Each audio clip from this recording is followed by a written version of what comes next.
Buenas noches. ¿Cómo está? ¿Contento? ¿A gusto? Pues sigamos disfrutando de este tiempo porque como decían en la mañana, se va rápido el tiempo, ¿verdad? Ya se fue un día, ya nada más queda un día y medio.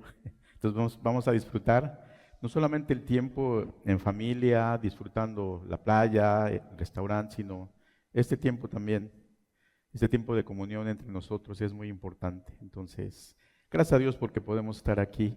Dios quiere hacer algo en su vida, en su corazón, quiere hablarle directamente y que nosotros podamos tener esa sensibilidad espiritual para poder recibir de parte de Dios lo que tiene para nosotros. ¿Sí? Vamos a escuchar la palabra de Dios. Por favor, busque en su Biblia el Evangelio que escribe el apóstol Juan, capítulo número 1, y vamos a leer los versículos 1 y 2. Dice la palabra de Dios en estos dos versículos: en el principio era el Verbo, y el Verbo era con Dios, y el Verbo era Dios.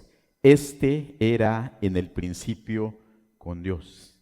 ¿Cuántos habían escuchado estos versículos anteriormente? Son muy conocidos. La mayoría, si no es que todos, hemos leído y hemos escuchado acerca de este versículo, pero muchas veces nos quedamos cortos en lo que Dios quiere revelarnos a través de estos versículos. Y en esta noche vamos a tratar de profundizar un poco en esto y entender lo que Dios pretende cuando nosotros estamos leyendo estos versículos y qué es lo que quiere Dios que nosotros comprendamos y entendamos. Tener un principio correcto es fundamental, y esta predicación o esta plática tiene por título la importancia de tener un principio correcto. La importancia de tener un principio correcto.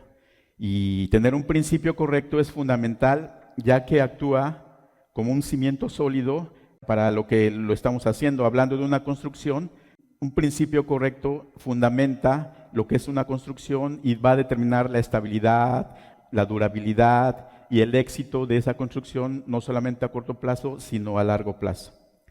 Un principio correcto, fíjese lo que hace en nuestra vida cuando nosotros nos movemos en esos principios correctos.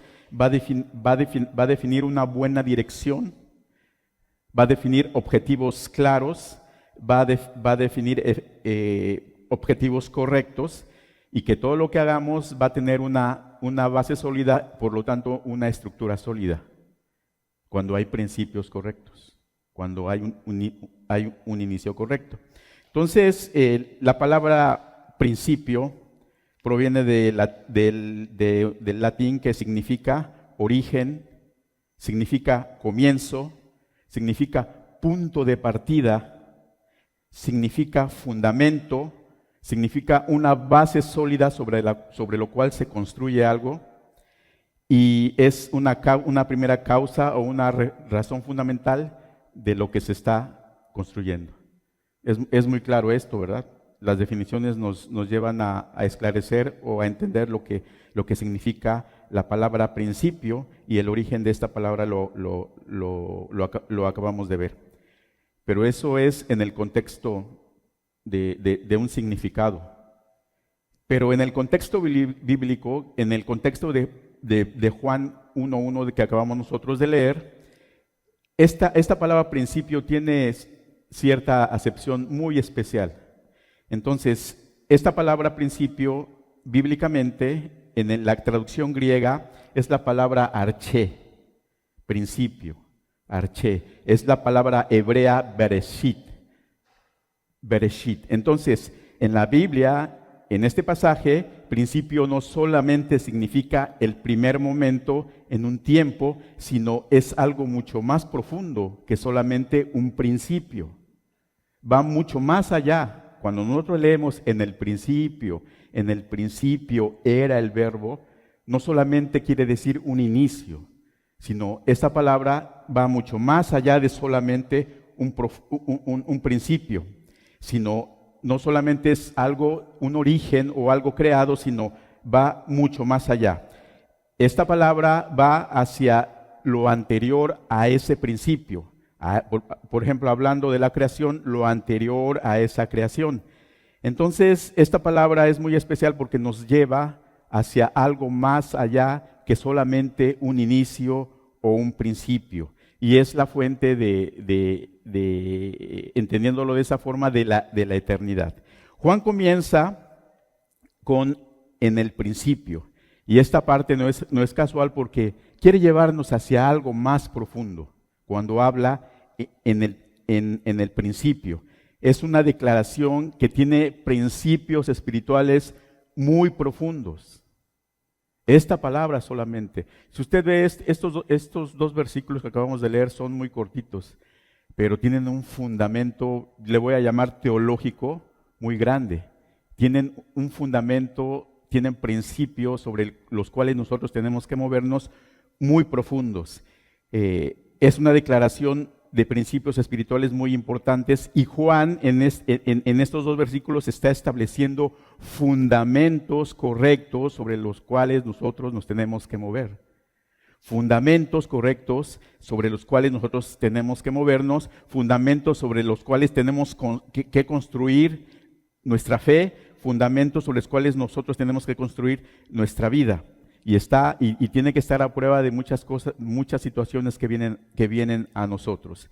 Entonces, para comprender la importancia de un principio correcto, nosotros vamos a estudiar estos dos versículos en esta noche. El Evangelio de Juan no comienza en lo terrenal, sino nos lleva a lo eterno. Si usted ha leído los otros evangelios, Mateo, Marcos, Lucas, ellos nos narran la vida del Señor Jesús aquí en la tierra.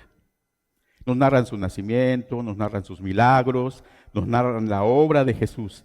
Pero si usted lee o ha estudiado el Evangelio de Juan, él no toca esos temas, porque él se va a cosas eternas, a situaciones eternas. Y él inicia precisamente con estos versículos porque estos nos lleva para entender situaciones espirituales que nos llevan a entender situaciones eternas. Entonces, el Evangelio de Juan no comienza en la tierra, sino comienza, yo lo podría llamar así, en la eternidad. Mientras los otros evangelios nos muestran a Jesús desde su nacimiento, su vida, su obra, su ministerio, Juan nos lleva precisamente al corazón de lo que Dios quiere mostrarnos, que es la deidad, la eternidad. En solo 2 versículos, el apóstol, inspirado por el Espíritu Santo, nos revela la identidad eterna de Jesucristo a través de 3 verdades que nosotros vamos a estudiar en esta noche. Entonces es muy importante que nosotros podamos entender esto. En estos 2 versículos, el Espíritu Santo inspira al apóstol para que nos revele la identidad eterna de Jesucristo. 3 puntos. Número 1, vamos a ver en esta noche su preexistencia. Número 2, la coexistencia con el Padre. Y número 3, su autoexistencia. Estoy hablando de Jesús. Estas tres realidades o estos 3 puntos no solamente es una doctrina abstracta, una doctrina teológica, sino es un cimiento sólido en el cual descansa la obra eterna de Jesucristo. Fíjese lo que podemos aprender nada más en 2 versículos, o lo que quiere revelarnos Dios en 2 versículos. Es el cimiento sólido sobre el cual descansa toda la obra redentora de Jesucristo, la obra eterna de Jesucristo. Si nosotros no podemos entender esta parte, entonces nosotros no podemos comprender el valor y la profundidad del sacrificio de Jesucristo. Entonces tenemos nosotros que entender esta palabra, tiene que ser revelada en nuestra vida para que nosotros podamos valorar realmente la obra de Jesucristo, la muerte y resurrección de Jesucristo, en general la obra de Jesucristo. Entonces vamos a ver el punto número 1, la preexistencia de Jesús. La preexistencia de Jesús. Preexistencia quiere decir antes de. Preexistencia de Jesús. En el principio era el verbo. En el principio era el verbo. La expresión en el principio era el verbo. Esta palabra del verbo traducida al griego es la palabra logos. la palabra logos, que en Juan 1:1, cuando la leemos, tiene un significado teológico, un significado espiritual muy profundo acerca de la naturaleza de Jesucristo, esta palabra logos. Entonces, esta palabra nos presenta a Jesús como un ser que no como un ser creado, sino como un ser que no fue creado, con un ser que no tuvo un principio, sino él preexiste antes de la creación. Y aquí está, y esta es una explicación de lo que es la palabra principio en el griego, que es la palabra arché. Usted ha leído en Génesis 1:1 que también viene esta palabra principio, que es, ahí es la otra palabra hebrea que yo le decía. Entonces, esa palabra hebrea es principio, pero ahí es principio como un origen. En el principio creó Dios los cielos y la tierra, es el origen. Pero esta palabra principio, arché, no es un principio en sí, sino es una eternidad, antes de. Entonces, en el principio era el verbo, en el principio el verbo ya existía. Y como dos palabras, que para nosotros es la misma palabra, pero traducida al griego o al hebreo, significan cosas diferentes. En el principio creó Dios los cielos y la tierra, un inicio. Dios en la creación. En el principio era el verbo, es algo preexistente. En ese principio el verbo era algo que ya existía antes de. Entonces, ese es el significado de la palabra, de la palabra logos. Juan lo escribió no así porque se le ocurrió, sino ya tenía una intención. En ese tiempo estaba en auge la cultura griega. Para los griegos, en su contexto, la palabra logos sí tenía un significado porque se refería a la razón, a la lógica, a una sustancia que había creado el universo. Y entonces para ellos esta palabra logos, para los griegos, tenía ese significado. Pero en el contexto judío se asociaba con la palabra de Dios, la palabra hablada desde el Antiguo Testamento, un acto creativo donde Dios se comunicaba con su pueblo, la palabra logos para el pueblo judío. Entonces, tenía un contexto diferente para los griegos, un contexto diferente para el pueblo judío. Y entonces Juan eleva este concepto del principio a una persona divina que es Jesucristo, a una divinidad en Jesucristo, donde nos revela realmente lo que Dios pretende al escribir estos versículos. Entonces, la frase en el principio de la palabra griega arché es una alusión que nos lleva a entender que Jesucristo ya tenía una preexistencia, que existía antes de. Entonces, por eso este punto número 1 yo le estoy hablando de la preexistencia de Jesús.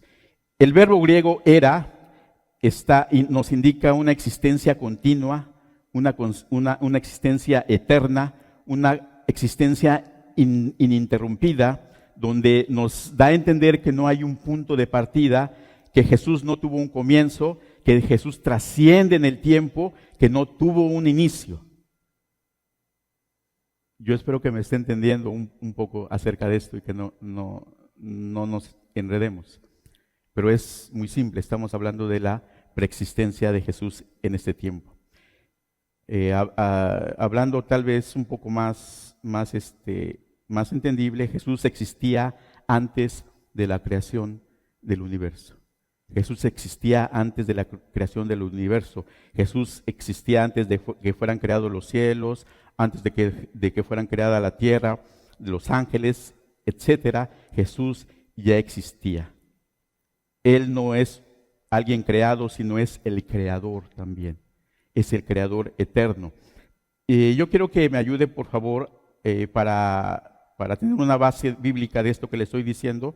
Yo quiero que leamos 1, 2, 3, 4 citas. Si me puede ayudar, por favor, 4 personas a leer. Colosenses 1:17, alguien que me ayude. Carlitos Licea. Juan 17:5, Martín. Otra persona, Juan 8:58. Alguien que me ayude. Vale. Miqueas 5:2, ¿alguien más? Lalito. Entonces, por favor, vamos a leer referencias bíblicas que nos apoyan en esto que estamos aprendiendo. Colosenses 1:17.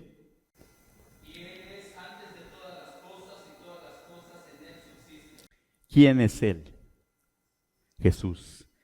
Y Él es antes de todas las cosas, y todas las cosas en Él subsisten. Juan 17:5.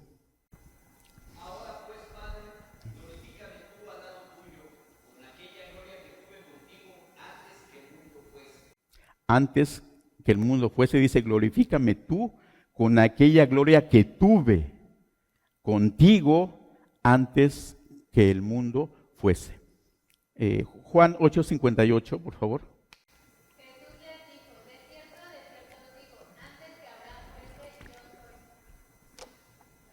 Antes que Abraham fuese, yo soy. Y Miqueas 5:2.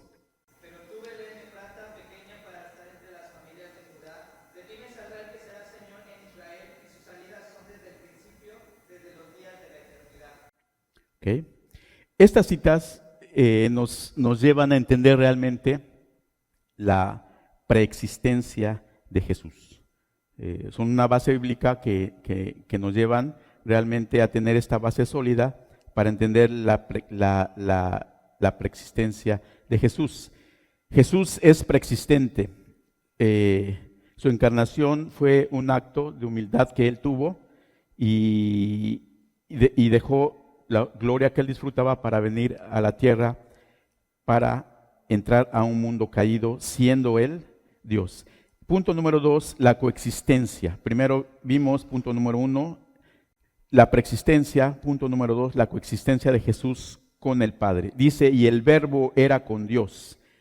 Y el verbo era con Dios. Este era en el principio con Dios. El verbo estaba con Dios. Y esta proposición griega nos indica no solo, nos da a entender que hay una proximidad, hay una relación, hay una comunión eterna entre Logos y Dios el Padre. Y esta palabra significa hacia, en dirección de Jesús, hacia el Padre, una comunión cara a cara, implica una relación dinámica entre el Padre y el Hijo, una dinámica amorosa, una dinámica eterna. Y Juan repite 2 veces esta verdad en estos versículos que nosotros estamos viendo. Dentro de la divinidad que nosotros estamos viendo existe la distinción de 2 personas, el Padre y el Hijo. El Padre y el Hijo son distintos. El Padre y el Hijo son distintos, pero eternamente están unidos. Aquí se basa también la doctrina de la Trinidad. Estos versículos son impresionantes porque nos dan una enseñanza también acerca de la doctrina de la Trinidad. Y entonces nosotros podemos ver que hay una comunión eterna, hay una fuente que los une al Padre y al Hijo, que aunque son 2 personas distintas, tienen una misma esencia, una coexistencia de Jesús con el Padre. Y yo quiero también para que nosotros podamos tener una base bíblica de esto que yo les estoy diciendo, si me ayudan por favor con 4 citas, 4 personas igual, que me ayuden a leer Juan 17:24, Carlitos. Juan 1:18. Sí. Sí, Fernanda. Juan 5:19 y 20. ¿Alguien que me ayude a leer? Juan Eduardo. Y Juan 17:21. Juan 17:21. Sí, María. Vamos a leer Juan 17:24.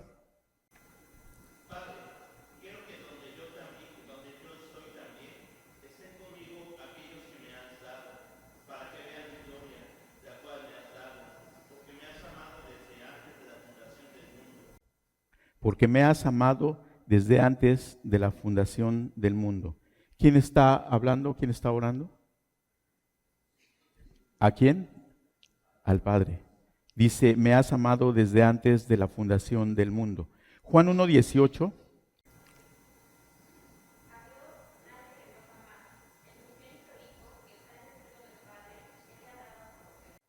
el unigénito Hijo que está en el seno del Padre. El Padre y el Hijo coexisten y son dos personas diferentes. Juan 5, 19 y 20. Respondiendo entonces Jesús y les dijo: de cierto os digo, no puede el Hijo hacer nada por sí mismo, sino lo que ve hacer al Padre. Porque todo lo que el Padre hace también lo hace el Hijo igualmente. Porque el Padre ama al Hijo y les muestra todas las cosas que él hace. Mayores obras que éstas les mostrará, de modo que vosotros os maravilléis. El Hijo no puede hacer nada por sí mismo, sino lo que ve hacer al Padre. Coexisten el Padre y el Hijo. Juan 17, 21.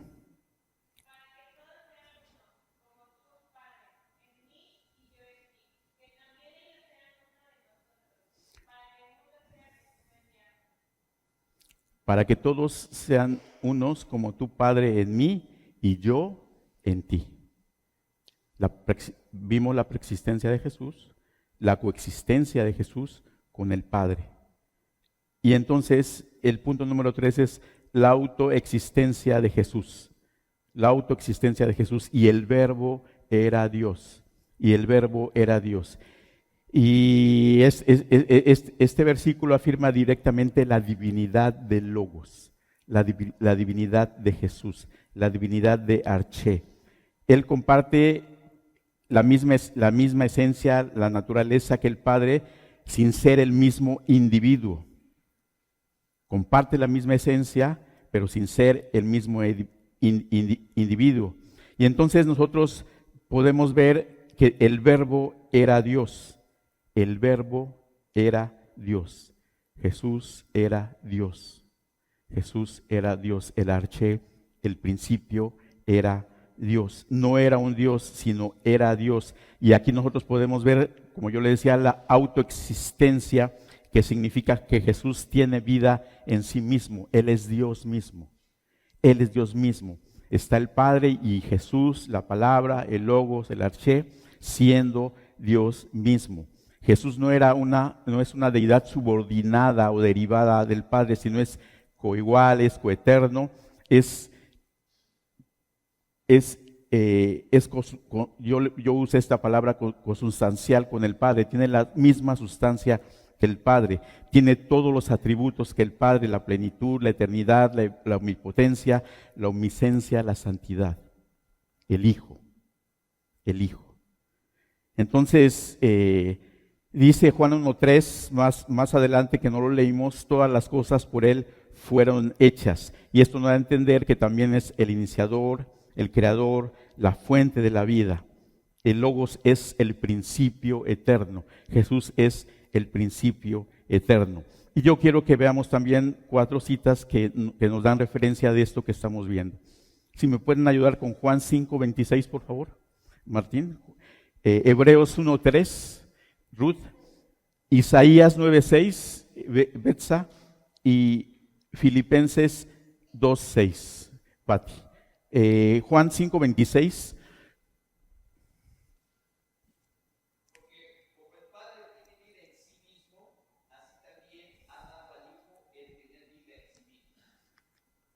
Porque como el Padre tiene vida en sí mismo, así también ha dado al Hijo el tener vida a sí mismo. La divinidad de Jesús. Hebreos 1:3.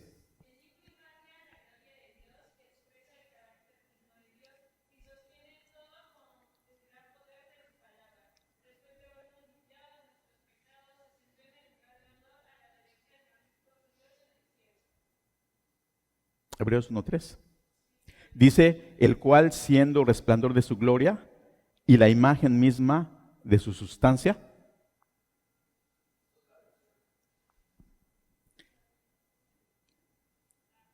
Isaías 9:6.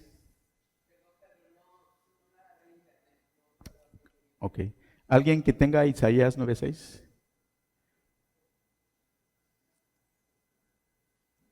Ok. Dice, porque un niño nos es nacido, hijo nos es dado, y el principado sobre su hombro, y llamará su nombre admirable, consejero, Dios fuerte, Padre eterno y príncipe de paz. ¿De quién está hablando aquí? Dice Dios fuerte y Padre eterno. Filipenses 2:6.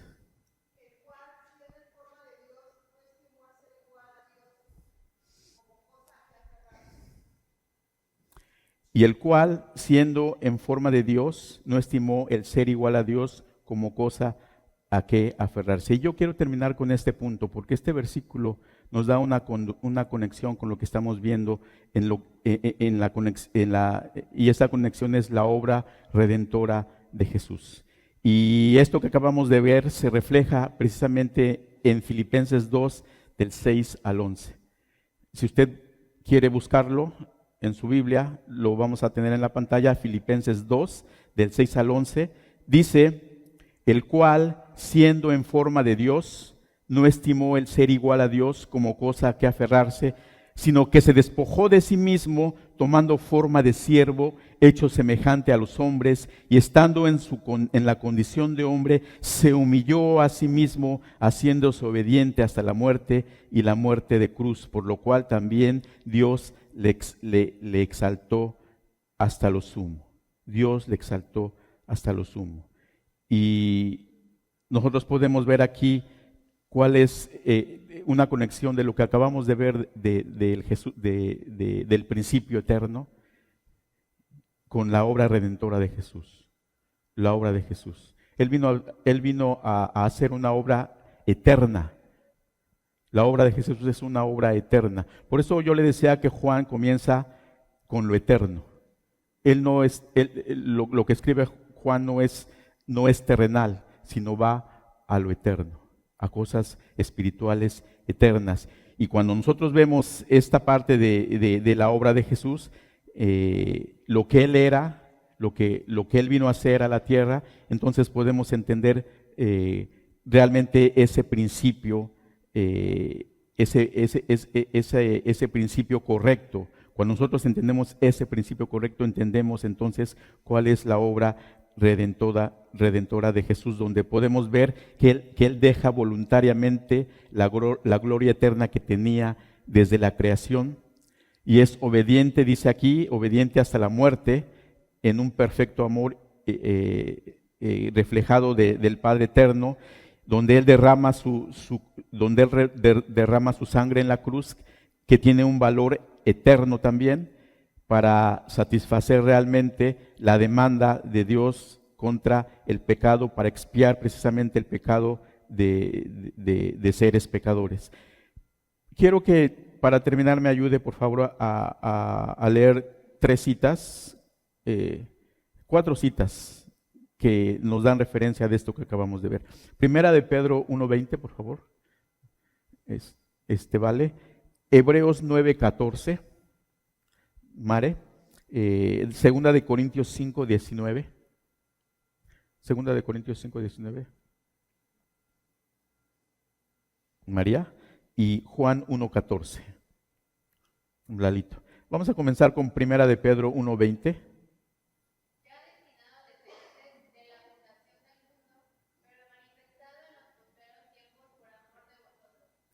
El Cordero que fue inmolado desde la fundación del mundo. Hebreos 9:14.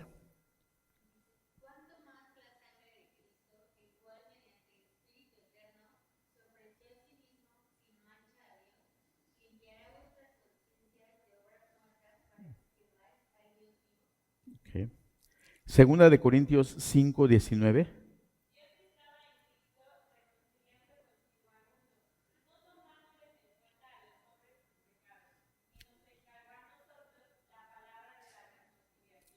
Dios estaba en Cristo reconciliando al mundo. Dios estaba en Cristo reconciliando al mundo. Y Juan 1:14.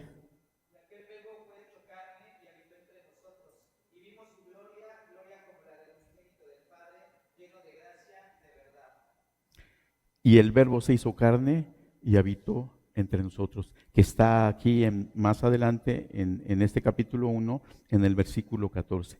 Y el Verbo se hizo carne y habitó entre nosotros. Un principio eterno, un principio correcto. un principio eterno, que tiene que ver con la obra redentora de Jesús. ¿Qué podemos decir del Verbo eterno? ¿Qué podemos decir del Logos? Que es preexistente antes de toda creación, que coexiste en un amor perfecto con el Padre y que existe como un Dios verdadero, un principio correcto.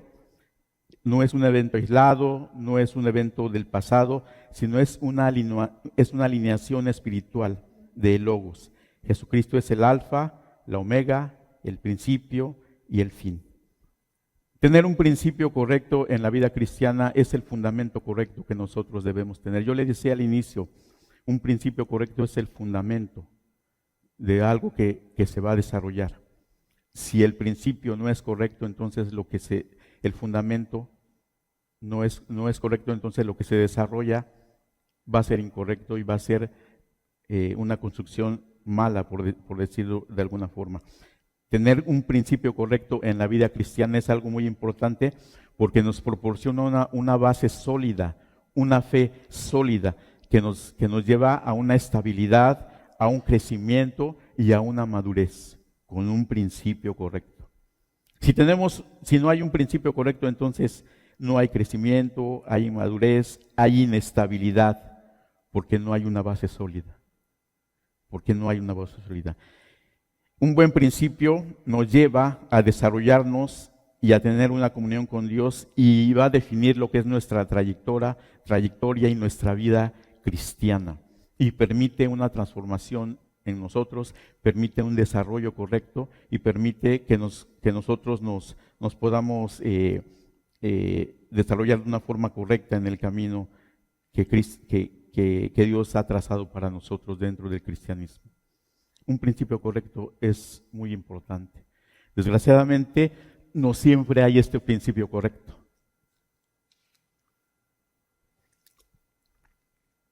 Por eso hay vidas inestables, porque hay malos fundamentos, porque hay principios incorrectos, porque hay inmadurez, porque hay principios incorrectos, porque no hay una base sólida. Parece muy sencillo esto. En el principio era el Verbo, y el Verbo era con Dios, y el Verbo era Dios. Son palabras de vida eterna, yo podría decir, palabras eternas. Y en ese contexto es el sacrificio de Jesús. Yo le pediría que se pusiera de pie y que adoráramos en esta noche a Jesús por este principio, por este buen principio. Leíamos hace un momento Filipenses 2:11 y se lo leo una vez más. Dice: el cual, siendo en forma de Dios, no estimó el ser igual a Dios como cosa que aferrarse, sino que se despojó a sí mismo, tomando forma de siervo, hecho semejante a los hombres, y estando en la condición de hombre, se humilló a sí mismo, haciéndose obediente hasta la muerte y muerte de cruz.